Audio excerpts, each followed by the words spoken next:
The Cleveland Browns lost again, but this one didn't feel like the usual sad Browns story.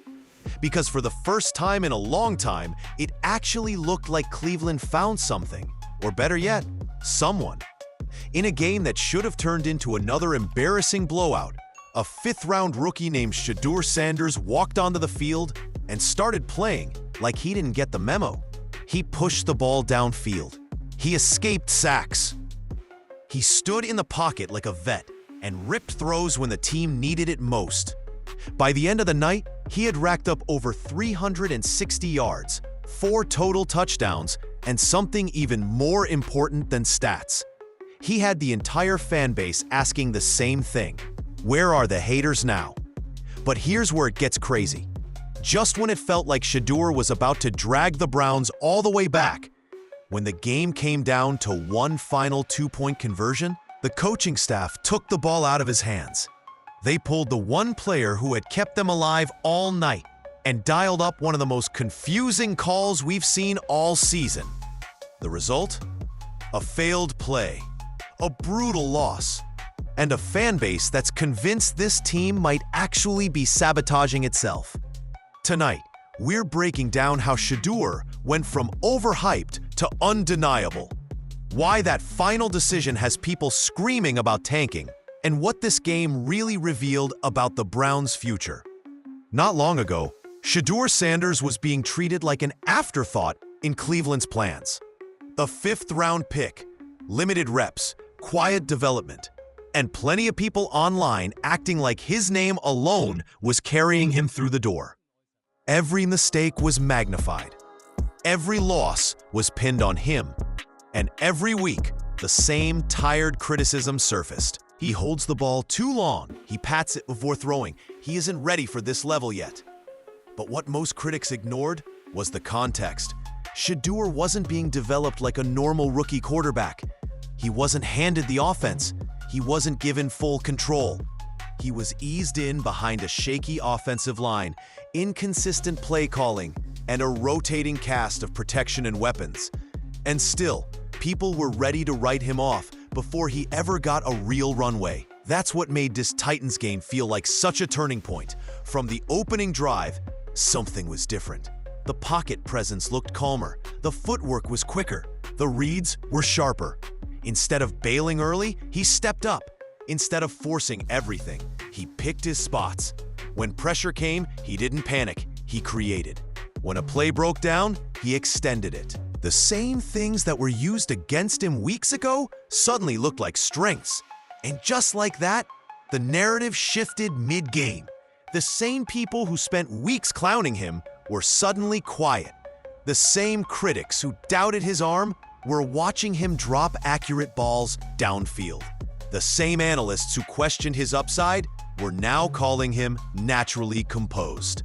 It wasn't perfect. He still threw a pick. He still took sacks. But it finally looked like real quarterback play at the NFL level. That's what fans had been waiting to see. It wasn't about looking flawless. It was about proving he belonged. And for the first time, the answer felt obvious. He wasn't just surviving out there. He was competing. He was leading. He was responding to adversity instead of shrinking from it. And what made it hit even harder is how far he fell in the draft. A player who was once talked about as a potential early pick slid all the way into the 5th round. Teams passed. Doubts multiplied. And now, just weeks into meaningful action, he's already outplaying expectations and forcing uncomfortable conversations across the league. Because when a so-called late pick starts playing like this, the questions shift fast. They stop being about whether he can play and start being about why he ever slipped in the first place. But the most important part of this story wasn't just that Shedeur looked better. It's what his performance set up next. A night that should have been remembered for a breakout, and instead became infamous for a single decision that changed everything. What made this performance hit so hard wasn't just the final stat line, it was how Shedeur got there. This wasn't one of those games where everything goes right from the start. Early on, the Browns' offense sputtered.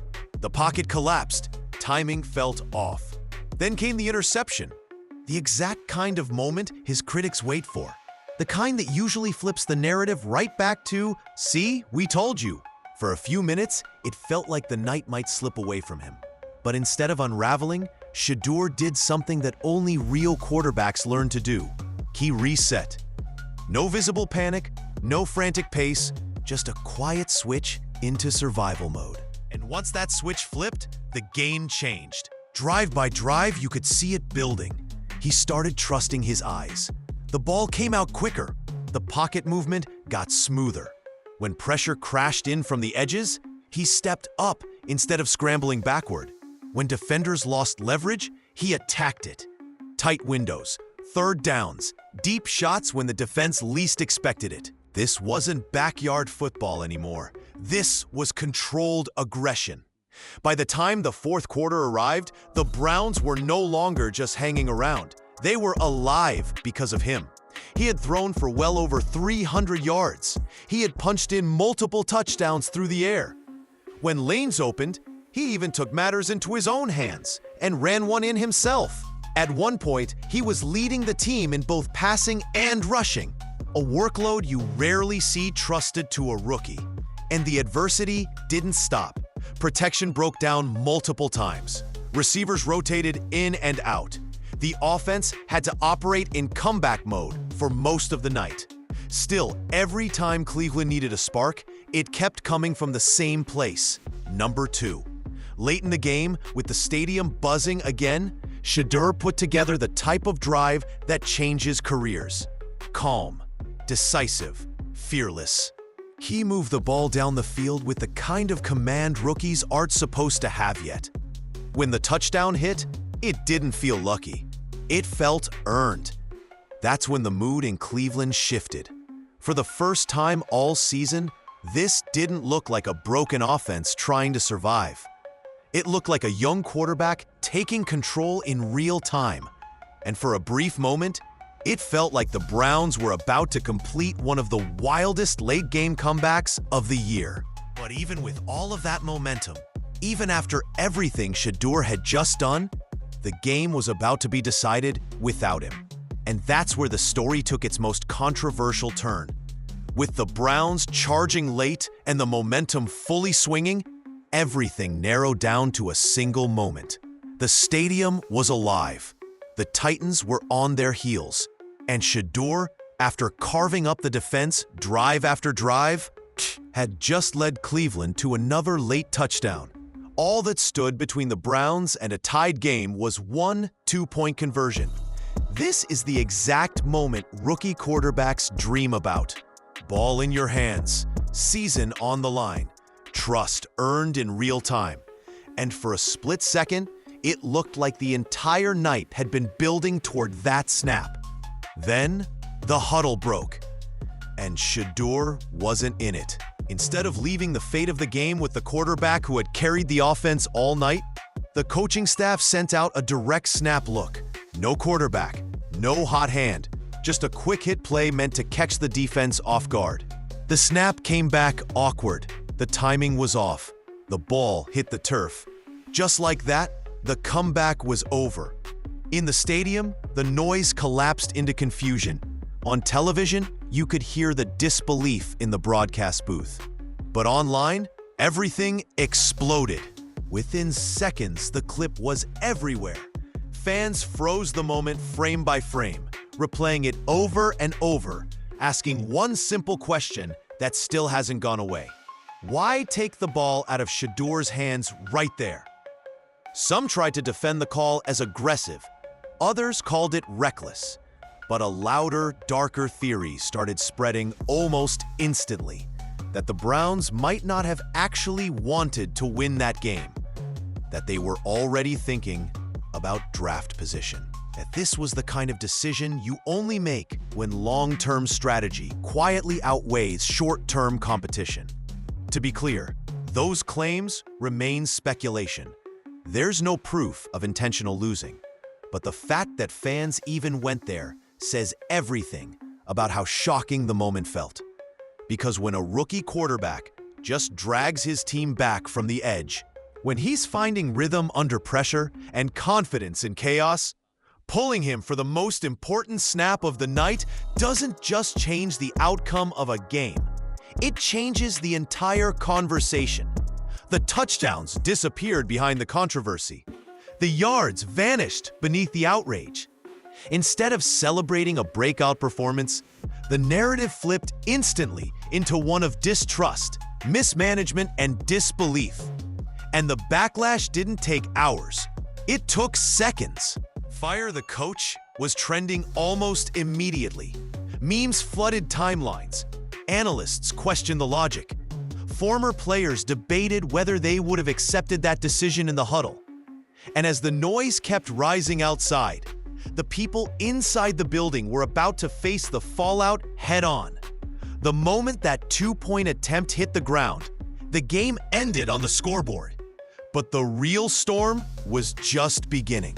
Almost instantly, the focus shifted away from the players and locked straight onto the coaching staff. Fans weren't debating play execution anymore. They were questioning leadership. Why pull the one guy who had the offense rolling? Why get cute on the most important snap of the night?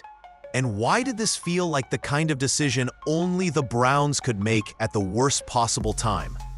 Within minutes, calls for the head coach's job were everywhere. "Fire him" wasn't just a comment. It became the mood. Social media turned into a full-blown roast session. Some fans joked. Others were furious. Many felt like they had just watched another chapter in the long history of Cleveland, sabotaging its own momentum. Then came the post-game explanations. The head coach stepped to the podium and took responsibility. He said the call was on him. He said it didn't go the way they expected. He emphasized that everyone would own it together: offense, defense, and special teams. On the surface, it sounded like accountability. But to a lot of people, it felt hollow. Because just minutes earlier, they had watched their rookie quarterback execute 2 clutch touchdown drives under pressure. They had watched him stand tall in the pocket, create when things broke down, and give the team a legitimate chance to steal the game. And then, on the biggest play of the night, he wasn't trusted to finish the job. That disconnect is what fueled the outrage. Fans weren't just upset about one play. They were upset about a pattern. Special teams mistakes, turnovers, run defense breakdowns. Now a final call that looked disconnected from the flow of the game itself. All of it started blending into the same conclusion in the public mind. The coaching is holding this team back. And while all of that was unfolding outside, inside the locker room, the mood was far quieter. Players spoke carefully. No one threw the staff under the bus. No one publicly questioned the call. But the tension was visible in the pauses between answers, in the way certain questions were met with silence before a response finally came. It was the kind of tension that doesn't show up in the box score. It shows up when a team feels stuck between two directions, one pointing toward the future and one clinging to the past. And standing right in the center of that crossroads was Shedeur Sanders. Because while the fans and the coaches were locked in a power struggle over one decision, the rookie quarterback himself was about to say something that changed the tone of the entire conversation. With the internet in meltdown mode and the coaching staff under fire, layer nth, all eyes eventually turned to the one person everyone assumed would be the most upset: Shedeur Sanders. After all, the biggest moment of the game had just happened without him. Most rookies in that position would have shown frustration, dropped a subtle jab, or at least let disappointment slip through the cracks. Shedeur did the opposite. When reporters asked about the final two-point call, he didn't criticize it. He didn't demand the ball. He didn't hint at betrayal or lost trust. He simply said that, of course, any quarterback wants the ball in their hands on every crucial play. But that's not always how football works. Sometimes you run it, sometimes you kick it, sometimes the plan just doesn't work. And he made it clear he wasn't going to go against the call publicly. Then came something that stunned a lot of people. Instead of pointing fingers, Shedeur took accountability for his own mistakes. He openly admitted that the first failed two-point attempt, the one with the messy snap, was on him. No excuses, no shifting blame, just ownership. That level of honesty isn't common from young quarterbacks, especially on a night when he had every reason to deflect. When the conversation shifted to the interception earlier in the game, his answer revealed even more about his mindset. He explained that he felt the offense had gone stagnant, and he was simply trying to create a spark. He acknowledged that his dad was mad about it. He acknowledged the team was upset about it. But he also said, as time goes on, those risky decisions will tighten up as his feel for the game continues to grow. And then he went even deeper.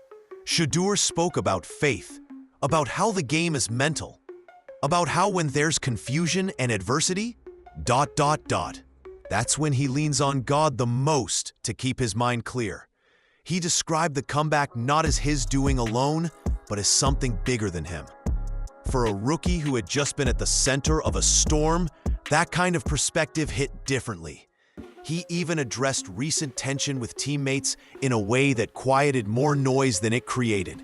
He talked about forgiveness, about putting negativity aside, about playing with a clean heart and trusting the people around him to do the same. The most telling moment came when he was asked if he felt more in command of the team now. His answer was simple. He said he's become comfortable being uncomfortable. That one line said everything. While the fans were raging, the coaches were defending themselves, and the media was hunting for controversy, Shedeur was locking into something much bigger than one play. He wasn't fighting the chaos. He was learning how to survive inside it. And that quiet maturity is exactly why the next part of this story becomes even more complicated. As calm and composed as Shedeur has been on the field and at the podium, the situation around him is anything but simple. Because behind every snap he takes, there's a massive, uncomfortable reality shaping how the Browns operate. And it has nothing to do with his talent. It's about money, power, and decisions that were made long before he ever arrived. Cleveland is still tied to a quarterback with a contract that eats up a huge chunk of the salary cap. That reality alone complicates everything. No matter how well Shedeur plays, no matter how loudly the fans rally behind him, that financial commitment doesn't just vanish. It influences rosters, coaching decisions, and even how aggressively the team can commit to a new direction. And that's where the tension really begins. On one side, you have a rookie quarterback on a cheap contract, showing real development, winning over the locker room and the fan base in real time. On the other, you have a front office that invested heavily in a different vision. A vision that hasn't delivered the stability or success that was promised. This puts Cleveland in a dangerous middle ground. If they fully embrace Shedeur now, they're essentially admitting that their long-term investment didn't go according to plan. If they hesitate, if they try to straddle both paths, they risk stalling the growth of the one player who is actually giving them momentum right now. And some fans believe that hesitation already showed itself on that final two-point call. That theory, to be clear, remains speculation. There's no hard proof that the decision was influenced by contract politics or long-term strategy. But when a rookie is carrying your offense and doesn't get the ball in the biggest moment, people naturally start connecting dots. It doesn't help that the coaching staff's job security is already in question. When coaches feel pressure, they sometimes coach for survival instead of development. They protect themselves. They cling to systems.